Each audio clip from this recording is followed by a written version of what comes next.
Permettez-moi de vous présenter ce meuble assez exceptionnel. Il s'agit d'une commode Psyché d'époque extrême fin 18e, tout début 19e, qui semble à première vue originale dans sa forme seulement et dans le décor franc-maçonnique qu'elle arbore.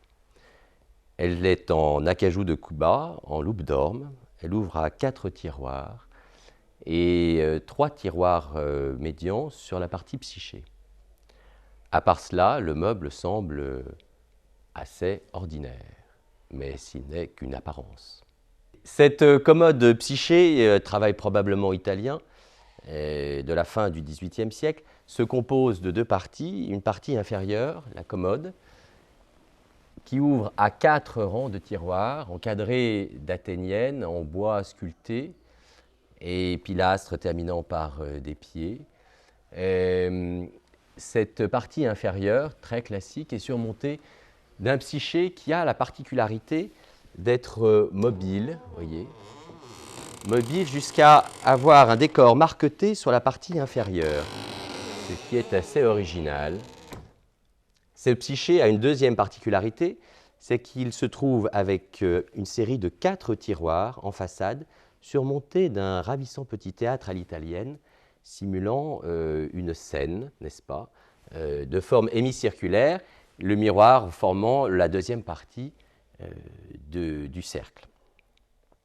Mais c'est en ouvrant le meuble que l'on comprend qu'il s'agit d'un meuble hors du commun. Le meuble semble dépourvu de serrure. Les tiroirs dans la partie inférieure sont tous fermés à clé. Les 2 tiroirs latéraux de la Psyché également. Seul s'ouvre le petit tiroir, ici au milieu, qui semble vide. En enlevant le premier petit secret, on découvre qu'il y a simplement une petite aiguille. Cette petite aiguille est-elle la clé du mystère? En fait, non. Elle permet de démasquer un premier secret qui nous laisse apparaître la véritable serrure de l'entier meuble. Mais à quoi peut servir cette petite aiguille?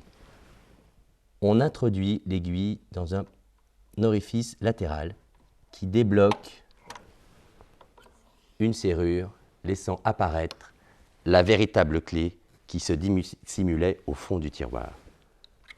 On remet la petite aiguille qui nous permet d'accéder à la clé. Et là, le mystère se dévoile en premier. On introduit la clé dans la serrure. Ordinairement, l'ouverture d'une serrure se fait en faisant pivoter la clé de droite à gauche.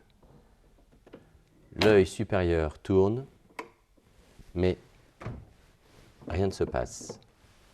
En faisant pivoter la clé dans l'autre sens, une première fois, une cloche retentit, le timbre saisissant, et en même temps, l'œil supérieur s'est tourné sur la droite. Le premier tour de serrure permet de libérer les 2 tiroirs supérieurs. Le deuxième tour de serrure permet de libérer l'écritoire se trouvant au tiroir inférieur de la commode. Le tiroir démasque un secrétaire classique, voilà, ouvrant à 2 tiroirs à petit secret, un tiroir central bloqué, 4 petits tiroirs qui semblent ordinaires, avec à nouveau des petits casiers. Là encore, une surprise nous attend. Les 2 tiroirs inférieurs s'ouvrent. Je positionne une boîte d'allumettes dans le tiroir de droite. Je referme les 2 tiroirs.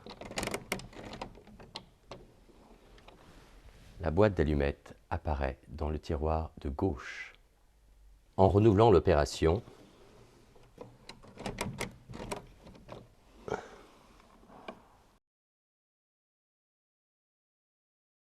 en refermant le secrétaire, le meuble se retrouve à nouveau fermé. Si je tourne à nouveau le secrétaire.